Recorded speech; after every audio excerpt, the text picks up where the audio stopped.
So ఈ 2026 budget చూస్తే ఆంధ్రప్రదేశ్కి డైరెక్ట్ మెన్షనింగ్స్లో 3 మెన్షనింగ్స్ ఉన్నాయండి. ఒకటి వచ్చేసి అరకు ట్రెక్ ట్రైల్, అది డెవలప్ చేస్తాం, ఆ కారిడార్ని అడ్వెంచర్ కింద ట్రెక్కింగ్కి డెవలప్ చేస్తామని ఒకటి మెన్షన్ చేశారు. దాని తర్వాత పులికాట్ లేక్, దాన్ని ఒకటి మెన్షన్ చేశారండి బర్డ్ వాచింగ్ అండ్ ఫోటోగ్రఫీకి. ఇంకో మూడోది వచ్చేసి rare earth metal strong magnetic, దానికి మైనింగ్ గురించి ఆంధ్రప్రదేశ్ని కూడా మెన్షన్ చేశారు, along with Orissa state and Kerala స్టేట్తో పాటు.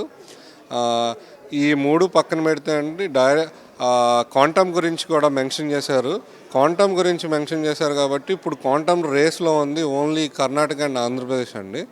సో మనకి మంచి ఫస్ట్ మూవర్స్ అడ్వాంటేజ్ డెఫినెట్గా ఈ 2 స్టేట్లకి అయితే ఉంటుంది క్వాంటమ్ కంప్యూటింగ్లో.